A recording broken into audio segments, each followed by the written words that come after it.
Hello guys, this is Mr. Bueno, and today we're going to study another lesson for this week, and that is, as you can see, present perfect. This tense is really easy in English. Well, all the tenses, all the topics, all the lessons in English are easy, and this is not the exception. Okay, we're going to start and we're going to study what the present perfect is. Okay, so what is present perfect?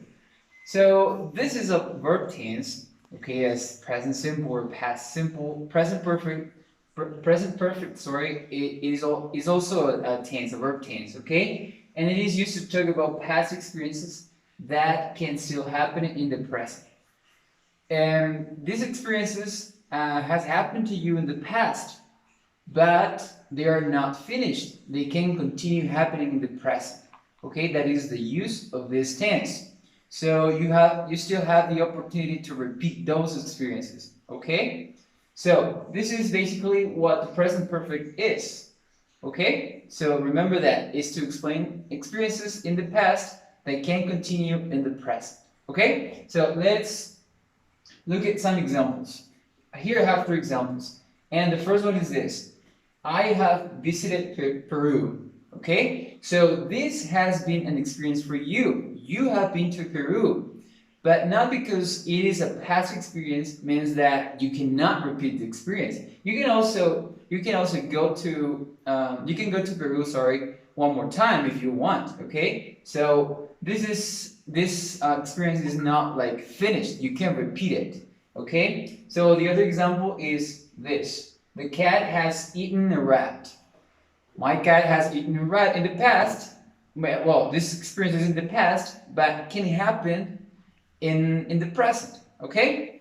And the last one is this: my brother has played with me. And again, this is an experience that I have lived with my brother, and I can repeat this experience in the present.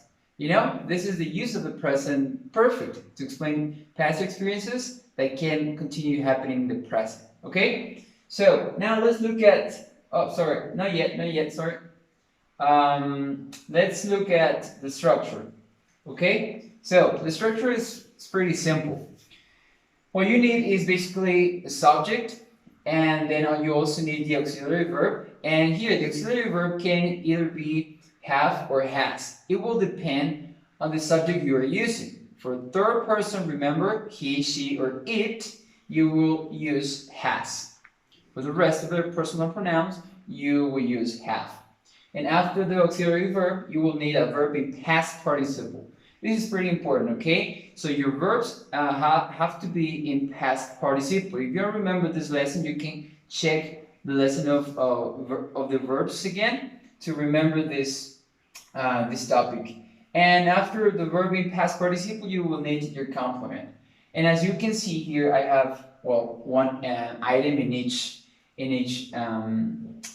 of these examples. Okay, see here the subject is I, the auxiliary verb is have, the verb in past participle is watched, and the complement is the movie. So if you put it together, the sentence is I have watched the movie. If you want to make your sentence in negative, what you have to do is just add the word not.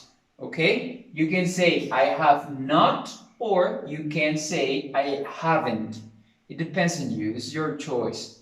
Okay? So I haven't watched the movie. The structure, as you can see, is pretty easy. Okay? Now, let's look at present perfect with never. So when we use present perfect, it's pretty common that we use the word never. And how do we use it? Well, let's look at that. When we use never in present perfect, we talk about things that haven't happened at all, okay? You have not done those activities yet, okay? So, and as you can see here, I have an example, and it says, I have never been to Portugal, okay? This experience has not happened to you. Okay, never in your life. So, and this is how we use never. Okay, so to specify that you have not done that activity. Okay, so not yet. Sorry.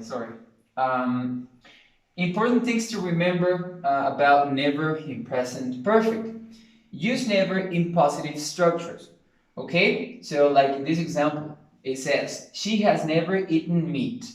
If you omit, if you don't add the word never, let's suppose that we don't have never here. If you realize that structure is in positive, okay? So, and if you use never in a positive statement, that turns into negative, okay? So, but if you use never with in a negative structure, that is incorrect. If you say she hasn't never eaten meat, that is not correct. Why? Because double negation in English is incorrect. Okay, so whenever you use never, remember to use it in positive structures. Okay, good. Now, let's look at present perfect with ever. Okay, so this is pretty common also when you ask questions in English. And ever is going to help us to ask about finished events at any time up to now. We can change the word ever with the words at any time in your life. Okay, and here I have an example. Have you ever met a famous person?